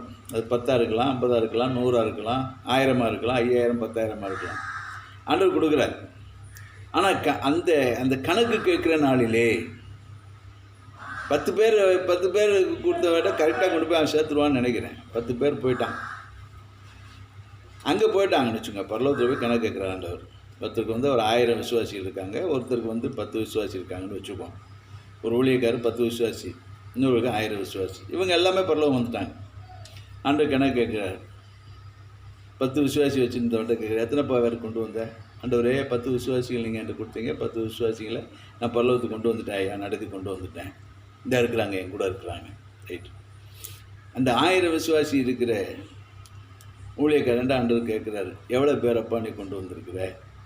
இங்கே 1000 பேர் இருக்காங்களா? இங்கே என்னென்னா, ஐயா 1000 அதிகமான ஆட்கள் இருந்ததுனால அவங்க எல்லாத்தையும் நான் கரிசனையாக பார்க்க முடியல. நீங்கள் 1000 பேர் கொடுத்துட்டீங்க, அதனால் எங்கூட ஒரு 500 பேர் வந்திருக்கிறாங்க. 10 பேர் விட இது 500 பேர் அதிகம் இல்லையா அப்படின்னு சொல்லும்போது ஆண்டவர் சொன்ன வார்த்தை என்ன தெரியுமா? ஆண்டவர் சொல்லுவார், நிச்சயமாக சொல்லுவார். என்னென்னா, அவன் 10 பேரை கொடுத்தேன், 10 பேரை கொண்டு வந்துட்டான். 100% அவன் வந்து என்ன செஞ்சிட்டான்? தன்னுடைய விசுவாசிகளை பரலோகத்துக்கு கொண்டு வந்துட்டான். ஆனால் நீ வந்து 500 பேர் கொண்டு வந்திருக்கிற, எண்ணிக்கை அதிகமாக இருக்கலாம், பெர்சன்டேஜ் 50 தானே என்று தான் சொல்லுவார் ஒழிய. அப்போது யார் அதிகமாக விசுவாசி இருந்தால், அதிகமான பெரிய சபையாக இருந்தால் பொறுப்புகள் அதிகம், ரொம்ப எச்சரிக்கையாக இருக்கணும். அதனால் 10 பேர் இருக்கக்கூடிய ஊழியக்காரனை நீ வந்து தாழ்வாக நினைக்கக்கூடாது. அதுதான் இங்கே பவுல் எழுதுகிறாரு. நீ எந்த நிலையில் இருந்தாலும் சரி, உபத்திரவமோ வியாகுலமோ துன்பமோ துயரமோ நிர்வாணமோ பசியோ நாசமோசமோ பட்டயமோ எது வந்தாலும் சரி, இயேசுவை விட்டு பிரிக்க முடியாது. நம்ம எச்சரிக்கையாக பிரிக்க முடியாது. அதை நம்ம என்ன செய்யணும்? ரொம்ப எச்சரிக்கையாக நம்ம இந்த மாதிரி காரியங்கள் நம்ம அர்ப்பணிக்கணும். அதோட மாத்திரம் சொல்லல. அப்புறம் சொல்கிறாரு, மரணமே வந்தாலும் சரி இயேசுவை விட்டு பிரிக்க மாட்டேன். மரணமானாலும் ஜீவனானாலும் பெரிய பெரிய நன்மைகள் வந்தாலும் கூட சரி, இயேசுவை விட்டு என்ன பிரிக்க முடியாது. தேவ தூதர்களானாலும் நல்லா கவனிங்க, தேவ தூதனே வந்தால் கூட இயேசுவின் அன்பை விட்டு என்ன பிரிக்க முடியாது. ஆனால் இன்றைக்கி ஜனங்கள் சில ஊழியக்காரங்க பின்னாடி போயிடுறாங்க, அவங்கள தெய்வமாக்கிட்டு அப்படி போயிடுறாங்க. வேற வார்த்தையை விட்டுட்டு அவருடைய வார்த்தையெல்லாம் பிடிச்சிக்கிறாங்க, ஊழியக்காரனுடைய வார்த்தையை பிடிச்சிக்கிறாங்க. தேவ வசனத்தை, அவன் ஊழியக்கார வாயிலும் தேவ வசனம் வார்த்தை வரணும், அதை பிடித்து கொள்ளலாம். ஆனால் ஊழியக்காரனுடைய வார்த்தையை, அவனுடைய சொந்த வார்த்தைகளை நாம் பிடித்து கொள்ளக்கூடாது. பவுல் சொல்கிறார், தேவ தூதனாகவே இருந்தாலும் சரி, அதிகாரங்களானாலும் வல்லமைகளானாலும் உயர்வானாலும் தாழ்வானாலும் வேறு எந்த சிருஷ்டினாலும் கர்த்தராகிய கிறிஸ்து இயேசுவில் உள்ள தேவனுடைய அன்பை விட்டு நம்மை பிரிக்க மாட்டாது என்று நிச்சயத்திருக்கிறேன், தீர்மானம் எடுத்திருக்கிறேன்னு சொல்கிறார். ராஜாக்களுக்கெல்லாம் அதிகாரங்களுக்கெல்லாம் நம்ம கீழ்ப்படிஞ்சு போயிடக்கூடாது. அவங்க பேச்சை கேட்டு நம்ம உட்காரக்கூடாது. நம்ம பேச்சு தான் அவங்க கேட்கணும். ராஜாக்கள் வந்து நம்ம பேச்சை தான் கேட்கணும். அதிகாரிகள் வந்து நம்ம பேச்சு, ஊழியக்காரனுடைய பேச்சு தான் கேட்கணும். ஊழியக்காரன் போய் அவங்க பேச்செல்லாம் கேட்கக்கூடாது. ஒரு ஊழியக்காரர் அருமையாக சொன்னார், காந்தேய மந்திரிகிட்ட போய் பிலிப்பு தான் பேசணும். பிலிப்பு வந்து காந்தேய மந்திரி சொல்கிறத கேட்கக்கூடாது. கேட்டால் அது வந்து தாறுமாறு, அதெல்லாம் செய்யக்கூடாது. ரொம்ப எச்சரிக்கையாக இருக்கணும். பவுல் தீர்மானம் எடுத்தார். உயர்வானாலும் தாழ்வானாலும், மரணமானாலும் ஜீவனானாலும், தேவதூதர்களானாலும், அதிகாரங்களானாலும், வல்லமைகளானாலும், நிகழ்காரியங்களானாலும், வருங்காரியங்களானாலும், உயர்வானாலும் தாழ்வானாலும் வேறு எந்த சிஷ்டினாலும் நம்முடைய கர்த்தராகிய கிறிஸ்து இயேசுவில் உள்ள தேவனுடைய அன்பை விட்டு நம்மை பிரிக்க மாட்டாது என்று நிச்சயத்திருக்கிறேன். தீர்மானம் எடுத்துட்டேன். எந்த நிலை நான் விட்டு பிரிய மாட்டேன். என்னை கொண்டு போட்டாலும் சின்ன பிரியம், ஆண்டவர் சித்தத்தை நிறைவேற்றுவேன்னு சொல்லி அப்படி ஒரு காரியம். நம்ம சுய புத்தி மேலே சாயக்கூடாது. கவர்ச்சியாக தெரிகிற பின்னாடி ஓடக்கூடாது. தீர்மானம் எடுக்கணும். மரணமே வந்தாலும் இயேசுவை விட்டு போகக்கூடாது. பெரிய ஆசீர்வாதம் வருது, அதனால் இயேசு இது மறுதளிக்கணும்னா அது செய்யக்கூடாது. அப்படி தீர்மானம் எடுக்கணும். அதைத்தான் ஆண்டவர் இன்றைக்கு விரும்புகிறார். நம்முடைய தீர்மானங்கள் எப்படி இருக்குது? கொஞ்சம் சில நன்மைகள் வரலன்னு உடனே நம்ம தீர்மானம் மாறி போகுதா? கர்த்தரை விட்டு பிரியிறோமா? எச்சரிக்கையார். அப்படி இல்லை, பவுல் போல தீர்மானம் எடுத்த தேவனுக்கென்று முழுமையாக நான் அர்ப்பணிக்கணும். தேவனுக்கென்று அர்ப்பணிக்கணும். இந்த இவ்வளோ காரியங்கள் நம்மளை பாதிக்கக்கூடும். ரொம்ப எச்சரிக்கையாக இருக்கணும். இவ்வளோ காரியங்கள் நம்ம பாதிக்கக்கூடாது. அதிலெல்லாம் நம்ம அகப்பட்டுக்கூடாது. கிறிஸ்துவின் அன்பை விட்டு பிரியக்கூடாது. ஆமாம், இந்த பூமியில் ஓடுற ஓட்ட கொஞ்ச நாள் முடிஞ்சிடும். எப்போ ஏற்பட்டவனாக இருந்தாலும் சரி, இந்த உலகமே ஒருத்தன் சொந்தமாக இருந்தாலும் சரி, அவன் உலகத்தை விட்டு ஒரு நாள் நிச்சயமாக போயே ஆகணும். அது அடுத்த நிமிஷம் யார்கிட்ட தேவன்றது தான் இருக்கும். எனவே அந்த நித்தியத்தை நினைத்து இந்த பூமியில் இருக்கிற உபத்திரவங்களை எல்லாம் பெருசாக நினைக்கக்கூடாது. ஆண்டவர் விட்டு பிரியவே கூடாது. நம்மை அர்ப்பணிக்க வேண்டும். சரி, கர்த்தர் நம்மை ஆசீர்வதிப்பார். இன்னும் 2 காரியங்கள் இருக்குது, ஆனால் சொல்ல நேரம் இல்லை. அதனால் இந்த காரியங்கள், இந்த 3 காரியங்களிலே நாம் உறுதியாக இருப்போம். ஒரு தானியேல் போல, ஒரு யோசுவா போல, பவுல் அப்போஸ்தலன் போல நம்மை தேவனுக்கு அர்ப்பணிப்போம். அப்பொழுது தான் ஆண்டவர் நம்மை ஆசீர்வதிக்க முடியும். நம்முடைய ஆசீர்வாதம் எல்லாம் கர்த்தருடைய கரத்தில் இருந்து வரும். நம் காலை தள்ளாட விட்டார், நம்மை காக்கிறவர் உறங்கார். ஆமாம், நம்மை காக்கிறவர் உறங்குவதே இல்லை. இந்த பொல்லாத சூழ்நிலையில் ஆண்டவர் நம்மை ஆசீர்வதித்து பாதுகாக்க வல்லவராக இருக்கிறார். நம்ம தேவனிடத்தில் நம்ம அர்ப்பணிக்கணும். நம்ம கண்களை முடிச்சோம்னும் அர்ப்பணிப்போமா? ஒரு நிமிஷம் நம்ம அப்படியே ஆண்டவர் சமூகத்தில் பேசின வார்த்தைகள் எல்லாம் ஒரு நிமிஷம் தியானித்து பார்ப்போம். நினச்சி பாருங்கள், நம்ம எப்படி இருக்கிறோம்? ஒரு தானியேல் போல் உலகத்தாலே திட்டுப்படாதபடி நம்ம வாழுகிறோமா? ஒரு யோசுவா போல் ஆசிரியப்பு கூடாரத்தை விட்டு பிரியாது இருக்கிறோமா? சபை கூடுவதில் விட்டு விடாது இருக்கிறோமா? ஒரு பவுலை போல எந்த நிலையிலும் தேவனுடைய அன்பை விட்டு பிரியாது இருக்கிறோமா? மரணமானாலும், பவுல் சொல்கிறார், மரணமானாலும் ஜீவனானாலும், அதிகாரங்களானாலும், வல்லமையானாலும், உயர்வானாலும், தாழ்வானாலும், வேறு எந்த சிருஷ்டினாலும் தேவனுடைய அன்பை விட்டு என்னை பிரிக்க மாட்டாதென்று நான் நிச்சயித்திருக்கிறேன், தீர்மானம் எடுத்திருக்கிறேன்னு சொல்லி. அதுபோல் உலகத்தில் பாடுகள், கஷ்டங்கள், துன்பங்கள், வேதனைகள், வியாகுலங்கள் கிறிஸ்து நிமித்தம் நமக்கு வருகிற போது நம்ம ஆண்டு மேலே கொண்டு அன்பை விட்டு விடலாமா? ஒரு நிமிஷம் யோசிச்சு பார்ப்போமா? சபை குடும்பத்தில் விட்டு விட்டோமா? யோசிச்சு பார்ப்போமா? உலகத்தால் தீட்டுப்படாதபடி நம்ம காத்துக்கொள்ள நம்ம இருந்து விட்டோமா? ஒரு நிமிஷம் யோசனை பண்ணோமா? தீர்மானம் இன்றைக்கி அர்ப்பணிப்போமா? நான் தீட்டுப்படுத்த மாட்டேன் ஆண்டவரே. இந்த உலகத்தின் காரியங்கள் என்னை தீட்டுப்படுத்த என்னை ஒப்பு கொடுக்க மாட்டேன் ஆண்டவரே. தீர்மானம் எடுப்போமா? சபை குடிவதிலை நான் ஒரு நாளும் விட்டு விட மாட்டேன் ஆண்டவரே. சூழ்நிலையில் எப்படி ஆனாலும் சரி, சபை கூடுதலை விட்டுவிட மாட்டேன். தீர்மானம் எடுப்போமா? நம்ம அர்ப்பணிப்போமா? சபை கூடுதலை நான் சரியாய் நடப்பிப்பேன்னு தீர்மானம் எடுப்போமா? இந்த உலகத்தாலே கரைப்படாதபடி என்னை காத்துக்கொள்வேன்னு சொல்லி தீர்மானம் எடுப்போமா? அர்ப்பணிப்போமா? பவுல் போல தேவனுடைய அன்பை விட்டு எதுவும் என்னை பிரிக்க மாட்டாது என்று சொல்லி அர்ப்பணிப்போம். ஒப்புக்கொடு அர்ப்பணிப்பு.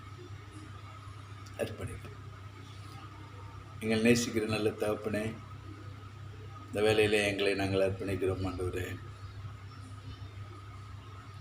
தானியேல் போல இந்த உலகம் எங்களை தீட்டுப்படாதபடிக்கு எங்களை நாங்கள் காத்துக்கொள்வோம் என்று சொல்லி எங்களை நாங்கள் அர்ப்பணிக்கிறோம் ஆண்டவரே.